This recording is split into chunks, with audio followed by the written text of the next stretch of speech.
If you dare to step into this mystery, hit that like button and subscribe for more chilling unsolved horror mysteries. 11th case, the numbers you can't stop saying. Not all scars are visible. Not all voices come from mouths. And not all whispers are meant to be heard. There was an experiment once. Officially, it never existed. No records, no footage, no admission to funding. Just a name scratched into the back of a weathered photograph. Project Mercurius. It was conducted in the winter of 1986 at an undisclosed research facility somewhere along the English coast.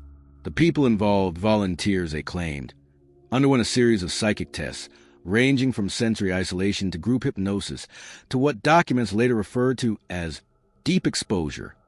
They were all healthy when they started. By the time it ended, they weren't speaking words anymore.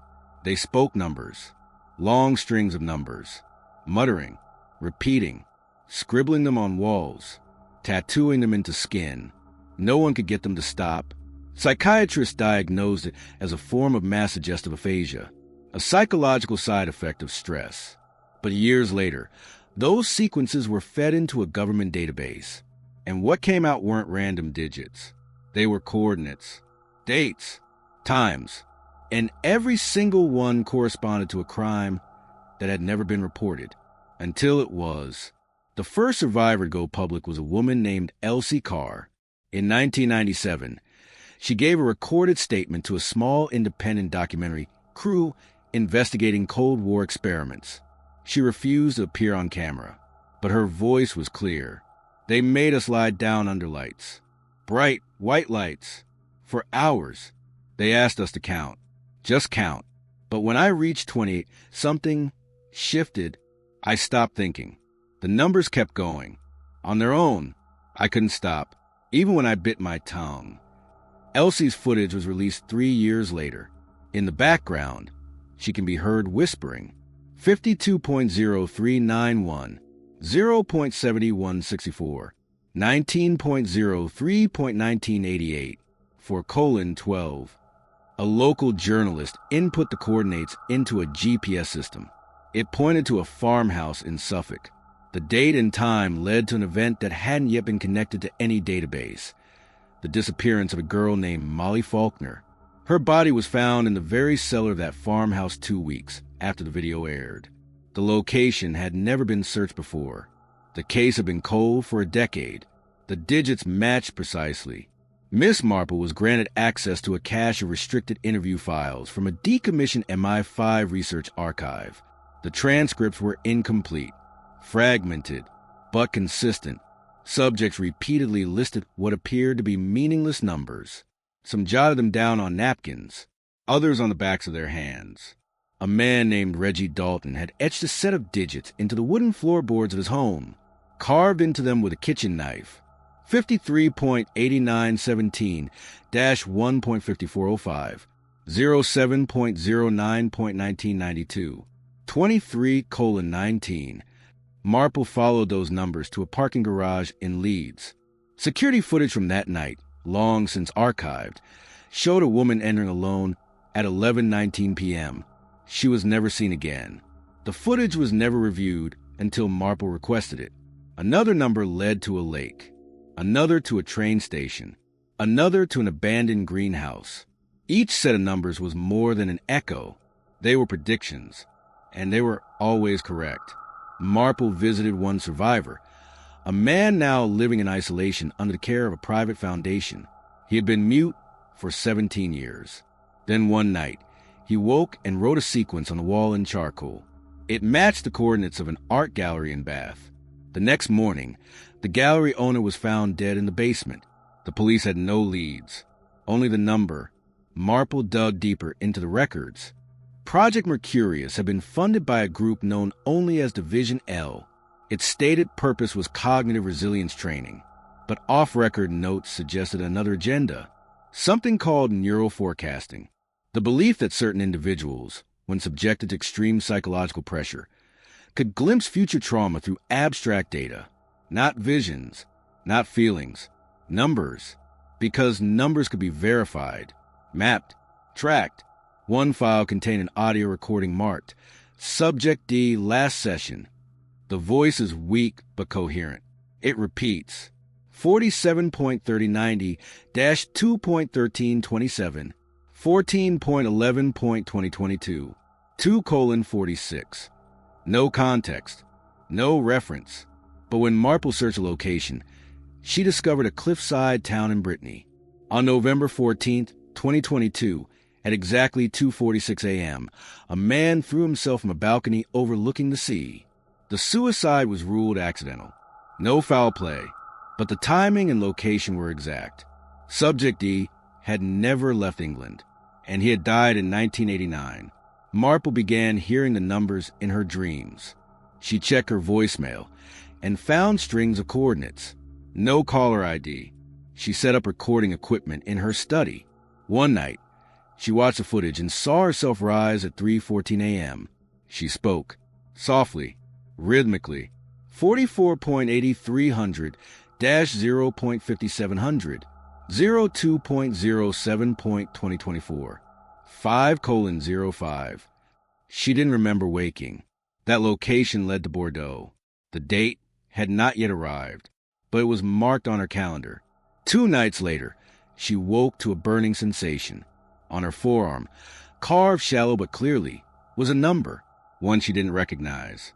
Yet, 12th cased a classroom with only one desk. There are places meant to hold many people. Concert halls, train stations, theaters, and schools. Places designed for gathering, for chatter, for repetition and recall, for learning. But some classrooms forget their purpose. Or worse, change it. There's an abandoned primary school on the outskirts of Devlin Moor. Closed in 1972 after a fire gutted the east wing. The rest of the building was spared, but enrollment dwindled in the years after. Families moved away. The final class graduated in June 1975. Since then, it has remained untouched, mostly, except for one room. At the end of the second-floor corridor, past rows of overturned chairs and broken glass, is a classroom with no chalkboard, no posters, no teacher's desk, just one child's desk, perfectly centered. Every morning, it is found in a slightly different place, sometimes facing the window, sometimes the door. Once, it was discovered upside down as if tossed. Locals say the desk moves at night, and those who sit in it just once report the same thing. Dreams of a voice, a teacher, they think, but the teacher has no face, and the questions never make sense, and no one ever answers them correctly. The first known story came from a boy named Matthew Rudge in 1984.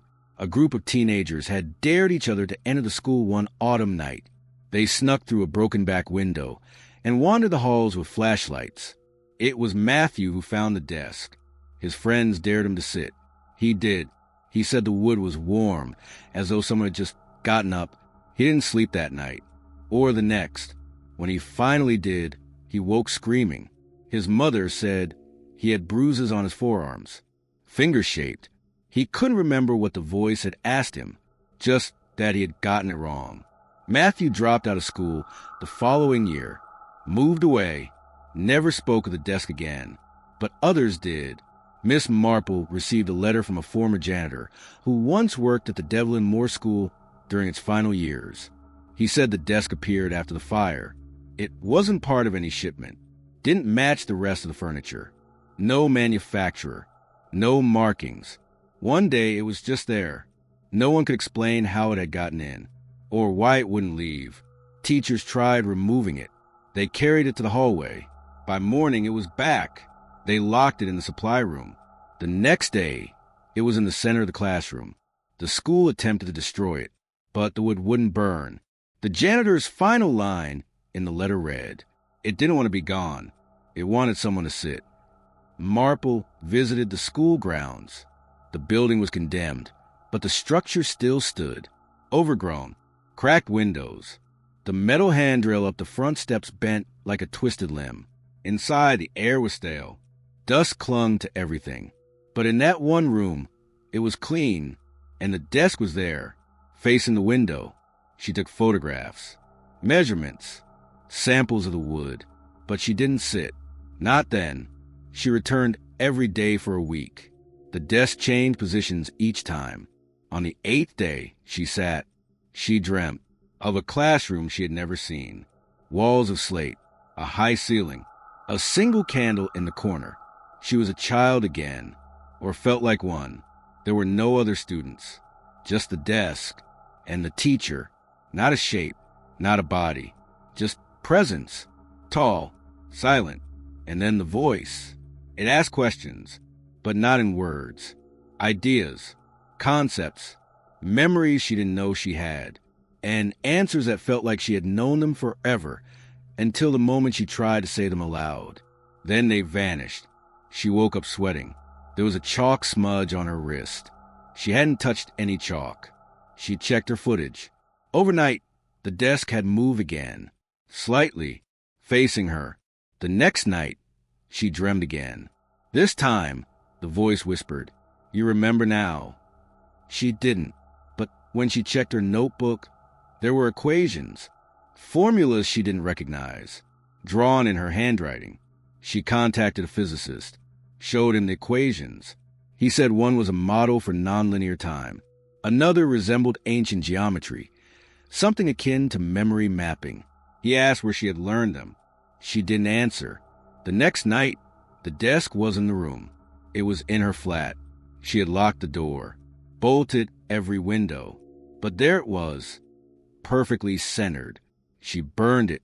The flames consumed it this time, or she thought they did. But in her next dream, it was waiting, and the voice whispered, "There are still questions." The chalk smudge returned, and this time, her own handwriting spelled one word: answer.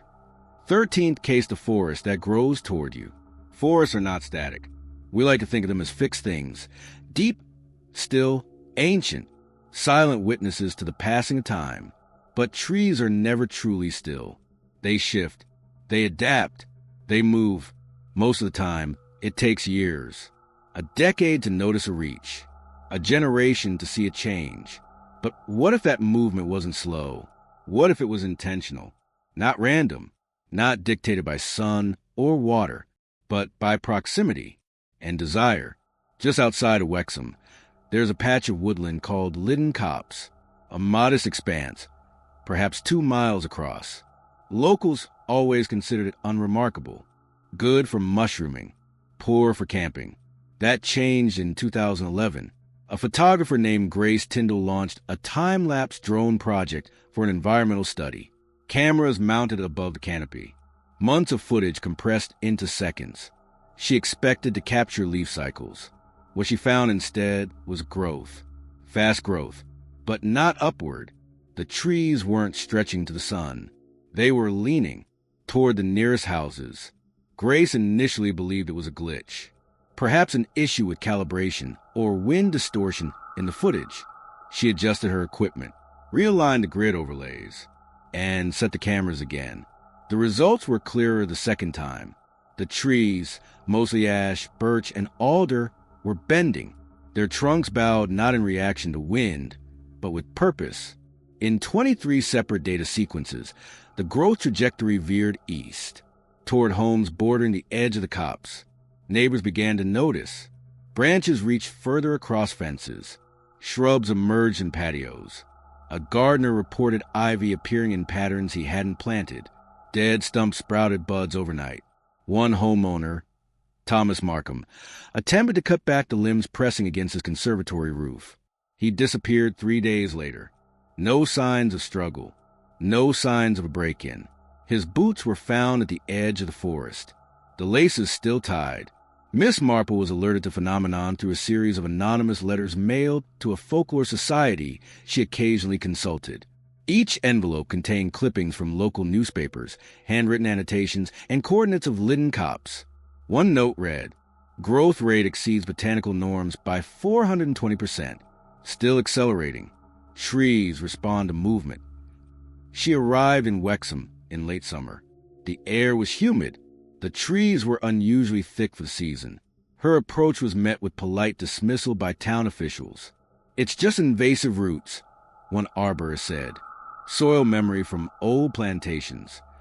But locals told different stories. They spoke of the trees humming at night, of shadows moving without wind, of moss growing on glass. One boy said the bark sometimes felt warm, as if breathing. Marple walked the forest edge and noticed something disturbing. The tree line had moved in the past year, not inwards, as one might expect, but outward, toward the homes. She traced lines in the soil, counted paces. 12 feet. That's how far the nearest birch had traveled, by its own force. Drone footage revealed more. Marple reviewed Grace Tyndall's archived time-lapse. In one, a sapling grew a full meter in 11 days. Not upward, toward the silhouette of a man standing on his porch. She ran comparative analyses against natural growth cycles. The figures made no sense. Roots curled beneath fences. Branches followed heat signatures. Infrared footage confirmed it. The trees were responding to body temperature, to breath, to life. And then there were the disappearances. 7 missing persons within a 3-mile radius in 2 years. Each had filed noise complaints prior. Each had attempted some form of yard clearing. Each vanished without trace. Marple examined one home. It had been abandoned for 6 months. Inside, vines had pushed through keyholes. Leaves sprouted from wall sockets. The staircase banister had warped into something knotted, almost clenched, almost holding. She stayed overnight in a cottage facing the cops. She installed motion sensors and ground anchors, set a camera facing the window. At 3:12 a.m., the sensors were triggered. Footage showed branches brushing the glass, not swaying, touching. The next morning, she found a pattern pressed into the outside condensation. It looked like a fingerprint, only massive. That night, she slept fitfully, dreamed of bark closing over her limbs, of green veins pulsing beneath her skin. She woke to pain. Under her fingernails was something dark, brittle. She scraped it out with shaking hands. It was tree bark, and it wasn't from any species native to England. She left Wexham that day. But the dirt beneath her shoes grew moss by dusk, and in the mirror, she noticed a small green vein curling across her palm. It hadn't been there before. 14th cased a mannequin in the middle of the road. Some figures are designed to be ignored. They fill storefronts, linger behind windows, show us what we might look like, what we might wear. They are blank by design, featureless, artificial. Their purpose is stillness. But what happens when one refuses to stay where it's placed? In a quiet farming village in Norfolk, there's a stretch of road that cuts through open pasture. Empty, flat, 1 lane each direction. And every night, at precisely 3 a.m., a mannequin appears in the exact center of the road, always in the same position, arms at its sides, head tilted. It doesn't block traffic, because by then, no one drives that road. Not anymore. Local police remove it each morning. They lock it in the station garage.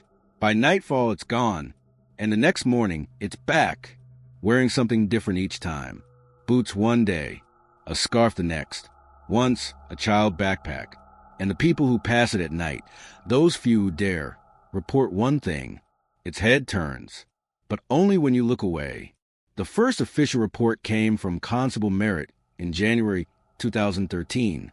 He found a mannequin standing upright near mile marker 14, dressed in an old raincoat.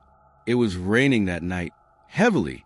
He believed it to be a prank and loaded it into the back of his squad car. When he returned to the station, he discovered wet footprints across the back seat carpet. Small, bare. The mannequin had no feet. He placed it in the supply shed and locked the door. The next morning, it was missing. Surveillance showed nothing. But a passing milkman found it again, standing in the road at 3 a.m. precisely. From there, the cycle began. Miss Marple visited Norfolk after hearing rumors from a retired emergency dispatcher who had once fielded several reports of the mannequin. The reports always shared the same timestamp, 3 a.m. She arrived at the village on a Wednesday. That night, she sat on a roadside shoulder, a camera in her lap. The clock in her car read 2:58 a.m. Nothing in the road. Empty fields. 2:59 a.m. Still empty. At 3 a.m. exactly, she blinked, and it was there. Not appeared. not walked into view. Just there, wearing a coat with mismatched buttons. Marple stood slowly, camera still running. She circled the figure. No eyes, no mouth, just that blank mannequin face. The head faced forward. She turned away for a moment to check her footage. When she looked back, the head had shifted, angled directly toward her. She hadn't heard a sound. The camera caught nothing, just a subtle shift in frame. She tried touching the mannequin. The plastic was cold but dry. When she stepped away, she heard a small clink. Something had dropped at its feet. She picked it up. A button. Not just any button. One from her coat. She hadn't noticed it missing. Marple began digging through town archives. 37 separate sightings have been documented by locals since 2006. Some described the mannequin changing clothing. Others insisted its arms had been raised. One man claimed it had appeared holding a child's drawing. Another swore it whispered his name. No prints. No tampering. The mannequin, when retrieved, was always perfectly clean. But then came the discovery. Old police reports from the 1970s detailed an accident on that same road. A local tailor's daughter, age 11, struck by a delivery truck on a foggy morning. She had been playing near the road with her father's mannequin, borrowed from the shop. When she died, the mannequin was missing, never found. Marple contacted the tailor's surviving son. He confirmed the story. He described the mannequin in detail. Cream-colored, child-size, with a slight tilt in the neck. He also recalled a necklace his sister had loved. A silver chain with a single rose pendant, lost in the accident. That night, Marple returned to the road. The mannequin was already there. This time its head turned, not when she looked away, but while she stared. Slow, deliberate. Its blank face pointed to her neck. Then it stepped forward, only an inch. But the movement was real. Marple ran. She reviewed her footage in the car. Frame by frame, she confirmed it. The mannequin took one step. It wasn't a glitch. She returned to her hotel, locked the door, didn't sleep. At dawn, she found her necklace missing, a silver chain with a rose pendant. She hadn't worn it in years. It had been locked in a drawer at home. She called the Norfolk station, asked them to detain the mannequin again. They did. She arrived to see it in the evidence locker. Still, lifeless, except for one thing. Around its neck, her necklace. 15th case the app that knows when you'll die. Most apps want your data, your location, your preferences, your habits. But there's one app that wants something else. It doesn't show ads. It doesn't crash. It doesn't ask for permissions. It simply installs itself. No app store. No developer name, no support page, just a black icon with a single number, a countdown. It begins as soon as you open it, sometimes days, sometimes hours, sometimes seconds. At first, people assumed it was a prank, a cleverly coded timer that preyed on the suggestible. But then a pattern emerged. When the timer hit 0, something always happened. Not a jump scare, not an alert, but something real. A man stepped in front of a bus he swore he didn't see. A woman fell down an empty elevator shaft after the door opened early. A child vanished during a school fire drill, never seen again. Each had downloaded the same app, and each timer reached 0 moments before. Miss Marple only became aware of it when her backup phone, a burner she kept in a locked drawer, buzzed once. She didn't recognize the icon. She opened it. The screen was black, and it said, 3 seconds. Then it began to vibrate. She watched the screen. The countdown didn't tick like a clock. It pulsed, each second drawn out like a heartbeat. 3, 2, 1. Then nothing. The app closed itself. The icon disappeared from the screen. Miss Marple stood still, holding the phone like it might burn. She waited for a sound, a movement, a shadow, anything, but there was only silence. Then the doorbell rang. She walked to the front door and opened it. No one there, just a single piece of paper on the mat, folded, plain. Inside was one line. You've been marked for review. No signature, no explanation, Just those 5 words. Marple began tracing the app's origin. She found message board threads dating back to 2012. Most had been deleted, some archived. The app had no name. It was sometimes called a timer or the black screen. Users claimed it appeared after strange occurrences, power outages, static on calls, dreams they couldn't remember but woke shaking from. One post simply read, "If you get it, don't open it." But people always did. Curiosity, even in fear, always wins. She traced one incident in Chicago. A nurse found the app on her phone after treating a man with unexplained injuries. Her timer showed 7 hours. At the end of her shift, she slipped and cracked her skull in the stairwell. Camera footage showed nothing on the floor. Another case in Kyoto. A translator received the app after recording an EVP session for a paranormal documentary. Her timer lasted 12 minutes. She vanished during a live Zoom call. Her webcam blinked out. When authorities searched her apartment, they found the phone still open, the screen frozen at midnight. Marple consulted with a cybersecurity expert named Gavin Choi. He attempted to locate the code. The phone showed no app history, no background data, no installation logs. "It's not installed," he said. "It's embedded." He managed to extract fragments of the interface. Lines of code appeared in looping binary. It translated into one phrase: "Exit authorized." Gavin tried to wipe the device. It bricked. When he turned to tell her, the office lights flickered. On his own laptop, the black icon appeared. His countdown read 11 minutes and 59 seconds. They waited. When it reached 0, the lights died completely, and his chair was empty. No sound, no motion, just gone. The app vanished with him. Miss Marple was alone. She returned home and turned off every phone, disconnected Wi-Fi, removed batteries. But still, her backup phone buzzed again. This time, the app was back. No icon, just a screen lighting up on its own. 3 seconds. She placed it on the table. Let it count down. 3, 2, 1. And then, a voice, not through the phone, inside the room. It whispered, "Do you accept?" She didn't answer. The room went cold. The lights dimmed. She felt something press against her chest. Not a hand, a decision. The phone shut off. Her other phone, a completely separate device, turned on by itself. The screen read, "Decision deferred." But for how long? She doesn't sleep much now. And every night at 3 a.m., she checks the drawer to see if the black icon has returned. So far it hasn't. But the burner phone vibrates, sometimes, without warning, and the battery never runs out. 16th case, the shadow that wasn't yours. We're taught early on that shadows are nothing more than the absence of light, passive silhouettes, following us, mimicking us, bound by physics. But what if they weren't? What if they weren't following at all? What if they were waiting? In the quiet Welsh village of Penmire, surrounded by mist-shrouded hills and hedgerows older than memory, a strange phenomenon began to surface. People saw movement, but not in the trees, not in the lanes, in the corners of their vision, in their mirrors, in broad daylight.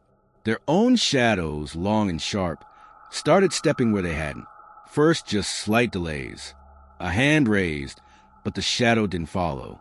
A turn of the head, but the silhouette stayed still. Then came the reversals. The shadow moved first, and the body followed. Locals whispered of shadow puppets with no strings, of dark mirrors beneath their feet, of something else using them, wearing them. Miss Marple arrived after a shopkeeper mailed her security tape with no note, no message, just a sticky note that read, "It didn't leave when I did." The shopkeeper's name was Owain Llewellyn, 64. Owned a general store on the edge of the village. CCTV footage from the shop showed something subtle. At 6:03 p.m., Owain walked behind the counter. The camera caught a clean, wide view, but his shadow didn't follow. For exactly 3 seconds, it remained at the front door. Then it turned, slowly, and walked toward the back wall. Alone, Owain didn't notice. Kept talking to a customer. But the footage, clear, high resolution, didn't lie. The shadow detached, and it didn't come back. Marple reviewed other tapes. A farmer feeding chickens. His shadow moved before his hand did. A child skipping rope. Her shadow stayed still. At first, they were harmless, but then came the stillness. People paused mid-sentence, mid-motion, their eyes blank, as if something else had the reins. One woman stood motionless for 3 hours in her kitchen. Later, she had no memory of making soup, though it boiled behind her. She remembered only a cold presence at her back, and a voice, not hers, whispering the word, "Switch." Marple set up observation posts. She spent 5 nights in Penmire, documenting residents and their routines. She carried a light meter, motion sensors, and thermal cameras. By night 3, she began noticing a pattern. Shadows stretched at impossible angles, beyond light sources, as if something was choosing where they pointed. One evening, she caught her own reflection in a window. She turned to adjust her scarf. The reflection didn't move. She blinked, and her shadow waved. She froze, turned back to the glass. The shadow returned to normal. Later, in her rented cottage, she placed mirrors across every wall, slept with a dim light on. The next morning, a message was scratched into the condensation on her bathroom mirror. "We were first." She studied folklore.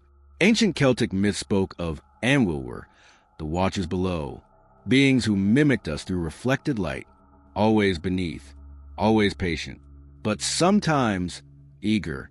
The legends warn of crossing thresholds when your shadow lagged behind, of walking backwards into sunlight, of sleeping under eclipsed moons. Every ritual tied to belief that a shadow, once free, could become something else, not a servant, a replacement. Marple returned to Owain's store. The building was closed. A note on the door read, "Gone early, feeling strange." Inside, dust covered the shelves. But in the back room, footprints, black in outlines, trailed toward the rear exit. No feet had made them, just impressions, like residue or memory. Marple set up a test. She angled floodlights in a triangle, sat in the center with a camera focused behind her. For 1 hour, nothing. Then at 2:31 a.m., the room temperature dropped. The lights flickered. The camera recorded it. Her shadow detached. It moved along the wall, paused, then turned to face her. No features, but somehow attention. She stood. The shadow stayed seated, then slowly walked to the door. The real Marple stayed inside. But on the CCTV feed, her shadow opened the door and walked into the hallway. It didn't come back. When she checked the footage frame by frame, one moment stood out. Her shadow turned, and it smiled. 17th case, the forgotten dollhouse. Some toys aren't built to be played with. They aren't purchased. They aren't gifted. They simply appear. And once they do, someone is always missing. There was a home once, tucked into the hills above Whitford Edge. It belonged to the Alcott family. For members, 2 parents, 2 children. One morning in early spring, neighbors called the police after noticing the curtains hadn't opened for 3 days. No movement, no cars leaving the driveway. Inside, the house was silent. No signs of forced entry. No signs of a struggle. Breakfast plates still on the table. Beds made. Windows locked. But no people. Only one thing sat in the middle of the living room. A dollhouse. Perfectly constructed. A miniature replica of the Alcott home. Every room matched. Every window. Every picture frame. Even the dishes on the table. And 4 small dolls sat in the living room, each in a different pose. One slumped over. One face down. One seated, eyes covered. One standing, mouth open. It was the only thing left in the house. Until the next day, when the first neighbor disappeared, and a 5th doll appeared. The case file was unusual enough to reach Miss Marple through an archivist she trusted. It arrived in an envelope without postage, left on the steps of her flat. Inside was a series of photos, hand-typed incident reports, and a police sketch of the dollhouse, annotated with dates.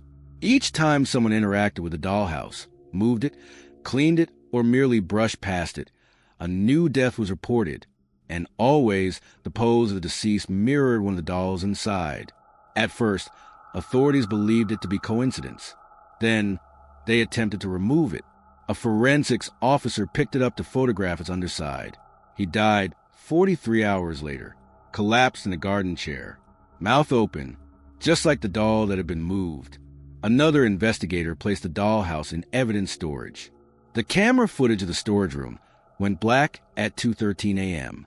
When the lights came back, she was gone, and a new doll, shorter, broader, wearing a blue blazer, stood by the front porch of the model. No one claimed to have added it. No fingerprints. No explanation. Miss Marple made the journey to Whitford Edge herself. The Alcott home was sealed, but access was quietly arranged by contact with the council. She arrived just after sunset. The house was cold. Still, a layer of dust lay over every surface except for one, the dollhouse.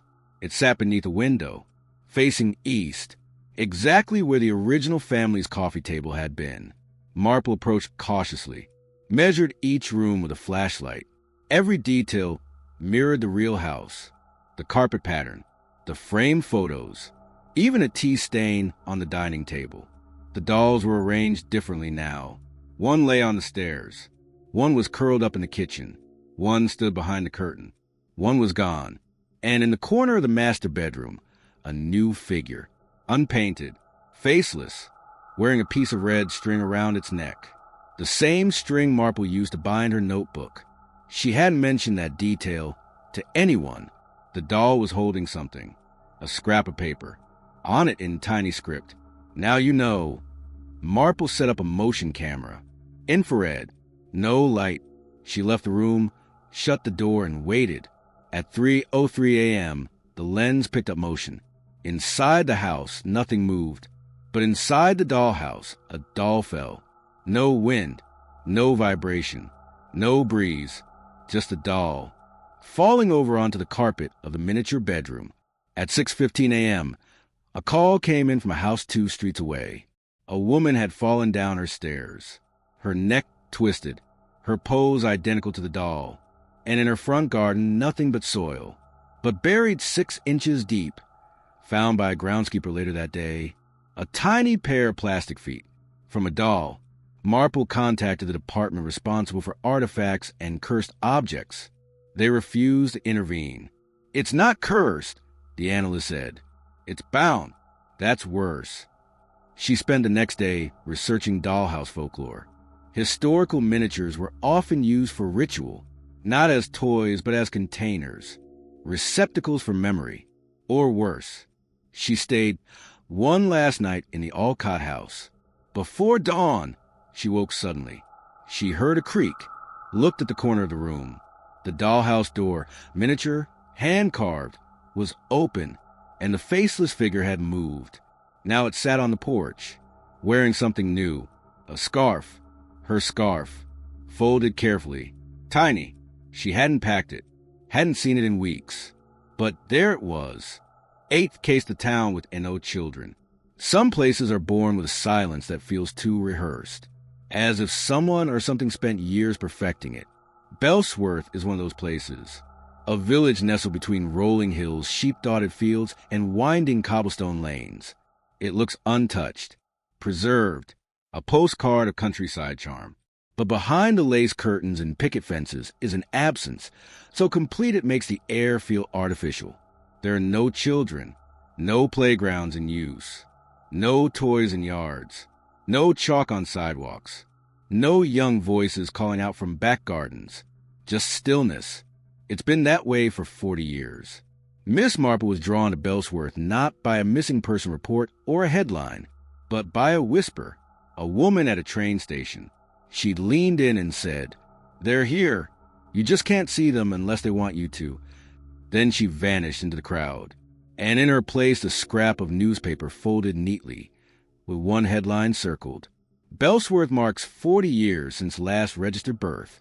Marple arrived in Bellsworth on a Tuesday afternoon, the sky hanging low with clouds that never quite broke open. The town center was quaint. A bakery, a post office, A church with ivy strangling the steeple, but no children, not even in photographs. She checked the community bulletin board. Notices for knitting clubs, produce sales, lost pets, nothing about school plays, parent-teacher meetings, birthday parties. She asked a shopkeeper about the local primary school. Closed years ago, he said. No need for it now. When she asked why, his smile froze. You're not from around here, are you? That was the end of that conversation. She visited the town records office. A single ledger dated back to the 1800s. Birth records were neatly handwritten, then abruptly stopped. July 1985. No more entries after that. Not one. She walked the village at night. The houses were lit, the roads empty. But she felt watched, not by adults, by something smaller, closer to the ground. She paused at a row of hedges and swore she heard breathing. Short, quick, giggling. She spun around. Nothing. The next morning, she visited the old schoolhouse.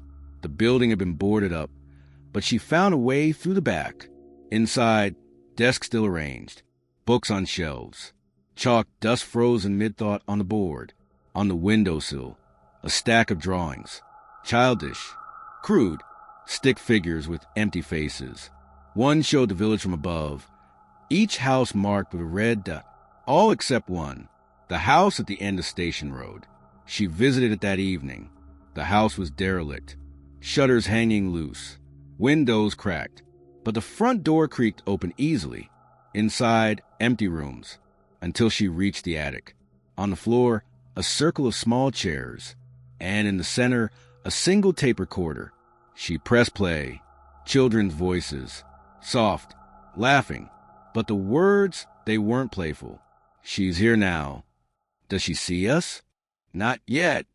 The tape clicked off, and behind her, the attic door slammed shut. Marple escaped the house through a window. She returned to her lodgings and reviewed the audio. The voices repeated, but layered beneath was something else. A whisper, one word, kept. She dug deeper. In 1985, Bellsworth hosted a town festival, the last time children were photographed.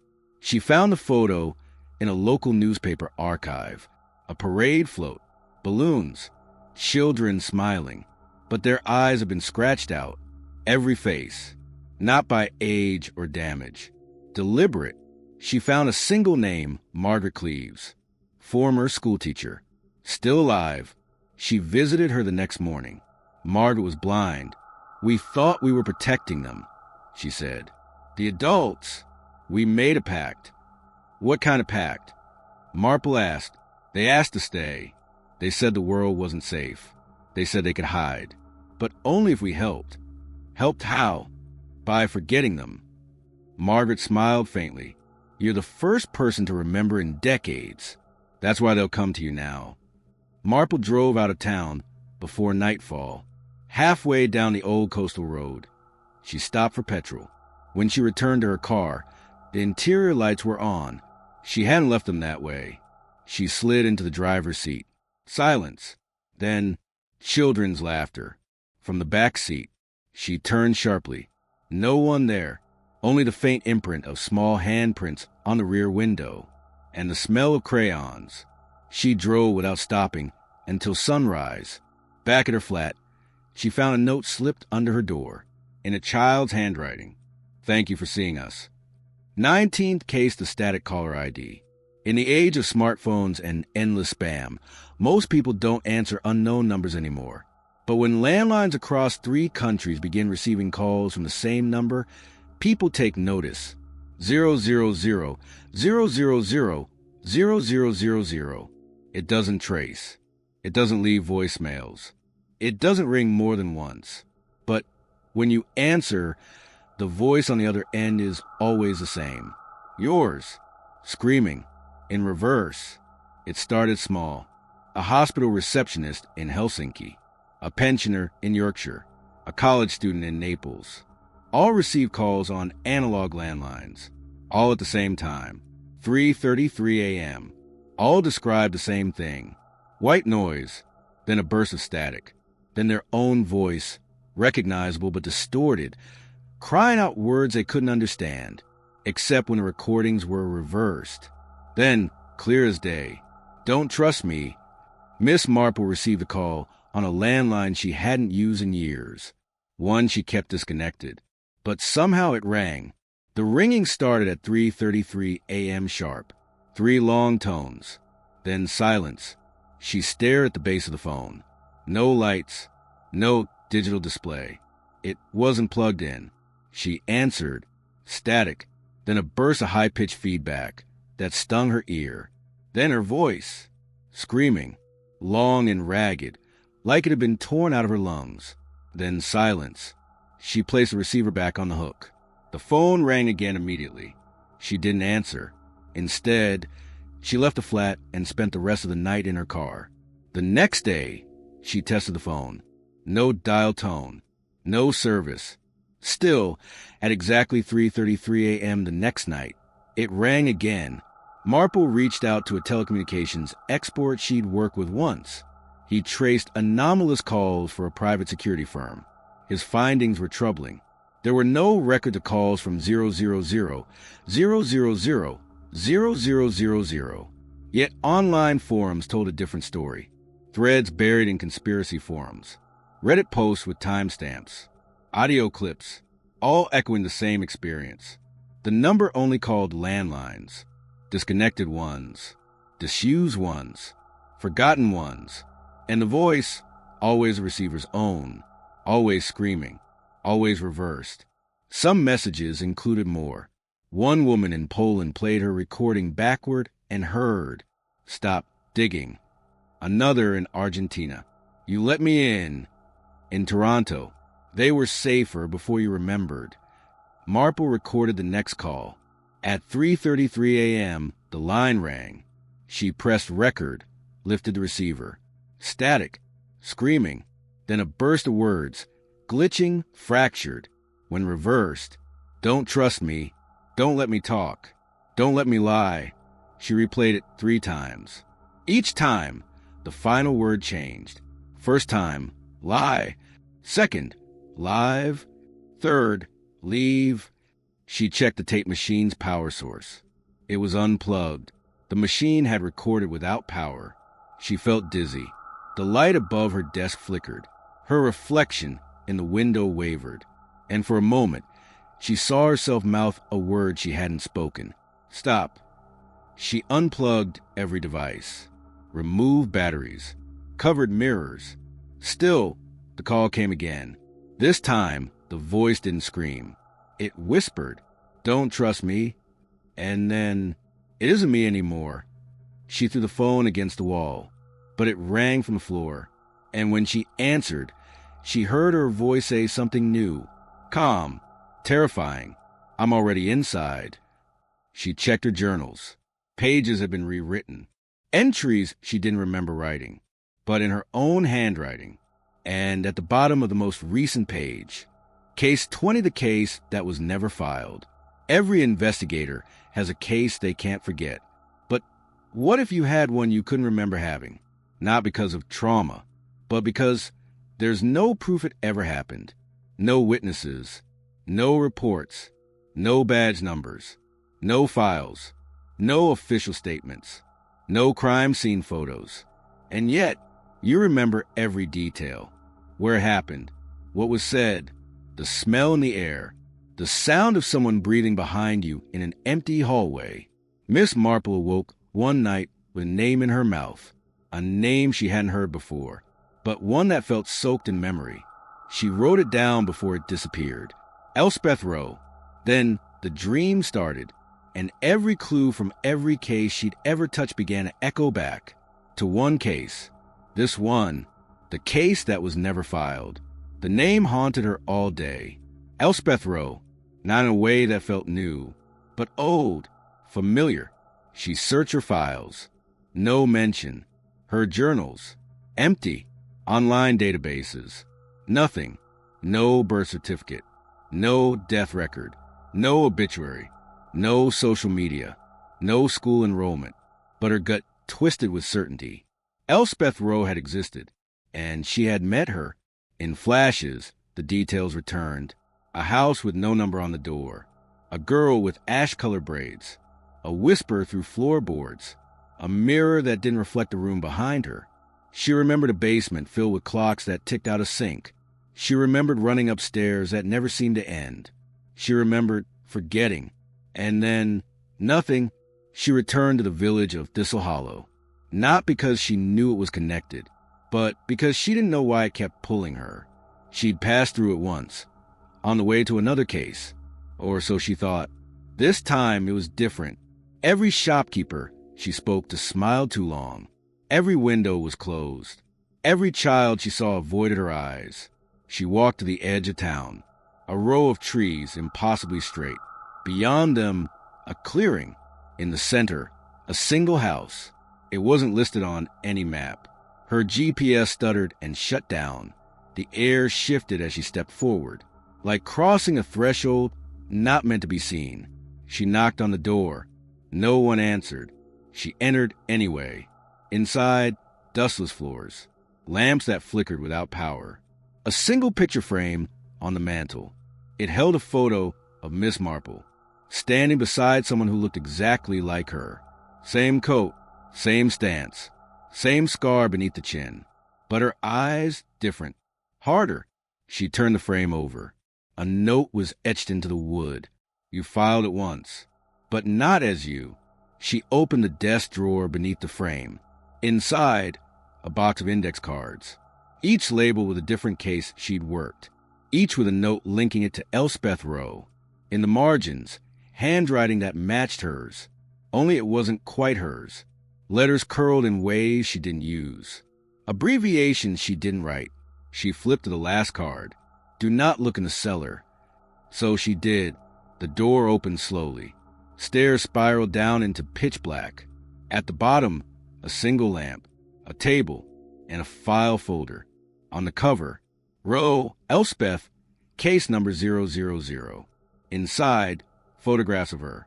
Surveillance, notes in her voice. Her handwriting, her thoughts, documented before she ever remembered thinking them. Final page, a mirror. She looked into it, saw herself, then saw the other her. Not a reflection. Someone watching from behind. Then darkness. She woke in her flat, rain against the window, her desk light flickering. On her desk, a single photograph. Her, standing beside someone identical, each holding a folder, each labeled, case never filed. And a note written on the back. One of us forgets. One of us remembers. That is how we keep the door closed. She doesn't sleep much now. And when the phone rings at 3:33 a.m., she lets it ring. Because she knows who's on the other end. And this time, she doesn't trust her. If you made it this far, you're one of the few still listening. One of the few who hasn't turned away.